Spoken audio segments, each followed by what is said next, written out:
Ishyirahamwe umukenyezi w'inkerebutsi Wise Women mu rurimi rw'icongereza yatanze imfashanyo igizwe n'udukoresho tw'isuku abigeme bakoresha iyo bari mu butinyanka Cotex mu rurimi rw'igifaransa. Utwo dukoresho tukaba twahawe ugaruka rw'abigeme bo muri komine Muhuta zone Gitaza aho bahawe udukoresho tugira ku 823. Maitre Murerwa Solange ajeje imigambi muri iryo shirahamwe amenyesha ugaruka rwaronkejwe utwo dukoresho n'amashuri basanzwe bigako. Abana dufashije na abana muri prevision twagize na abana 834 bahurikiye kuri lycée communale hajya Muhuta mu Gitaza. Hajya twafashije abana bashika 600, hanyuma mu Rutunga naho twafashije abana bashika barenga 100, hanyuma ha Munyaruhongoka naho ariho duhereje naho ne vyari prevu ko duha abana 46. Urumva rero ibiharuro duteranije neza bararenga 800. Ugaruka rwaronkejwe iyo mfashanyo rurakenguruka. Kandi dushimiye n'aba bantu batwiyumviriye kugira ngo batuzanire tuno tukoresho kuko ibi turabikenera kenshi nk'abana babigeme turabibashimiye. Hanyuma kimwe turagomba kubasaba n'ibindi babirose bazobidufashisha muri ibi rero batubwiye. Turakoresha nk'amasabune kenshi ni usanga tubura kenshi, turagomba rero n'ivyo baze batwiyumvireko nimba bihariya hari ako barisigaje hariya agasabune kenshi turakunda kuba tubura nk'udusabune baze babitubwire ko batuzanye canke bazobituzanira mu nyuma. Rero mu majambo make kw'izina ry'abanyeshure b'abakobwa turabashimiye cyane, mwakoze kutwiyumvirako.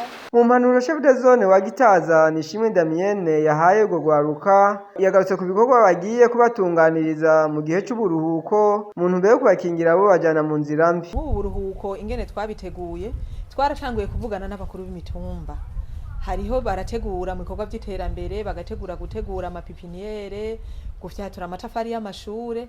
Tuca tugenda abanyeshure tukabashira mu bikorwa byo mu ruhuko. Muri ivyo bikorwa rero nk'abajejwe intwaro tubasanze bariko barabikora tuca dushishikara kubaha impanuro kugira bamenye ingene bigenza. Nuno musi rero aba bantu batuzaniye imfashanyo bakoze cyane kuko bagiye babatekereye ikintu kinini cyane, bababwira ingene bazifata muri ubu buruhuko, barabwira ko bagiye botekana, baranabemerera ko mu kwicenda hageze umwaka w'ishure ni watangura ko bazosubira ku ishure badahevye amashure.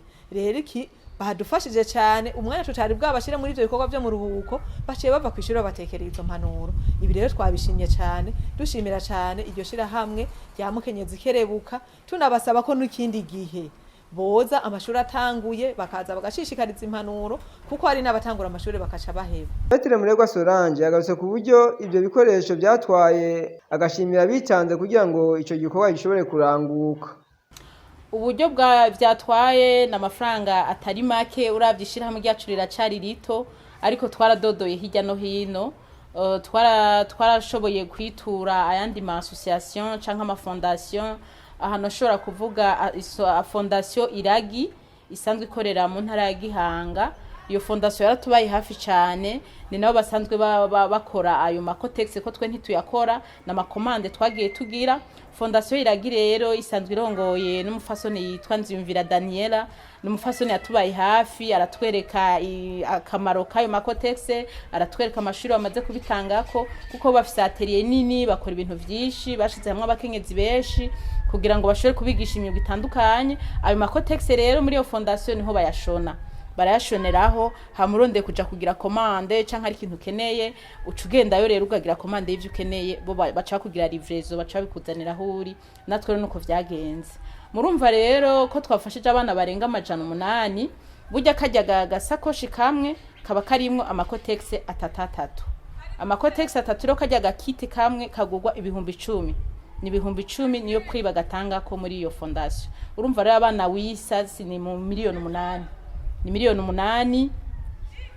Urumva n'amafaranga atari make kandi n'amafaranga ukoresha ari ukufise umutima wo gufasha kuko muri association wacu nta babayero dufise, nitwe twibako tukimenya tugakontribuwa tugateranya udufaranga turose tugaterereza abagenzi. Hariho n'indi fondation yaduterereye yitwa Fight in One nawe nyene yarashoboye kuduha uburyo butari bukeya. Mwomenya ko ico gikorwa catanguriye muri komine Muhuta kikazobandaniza mu gihugu cose.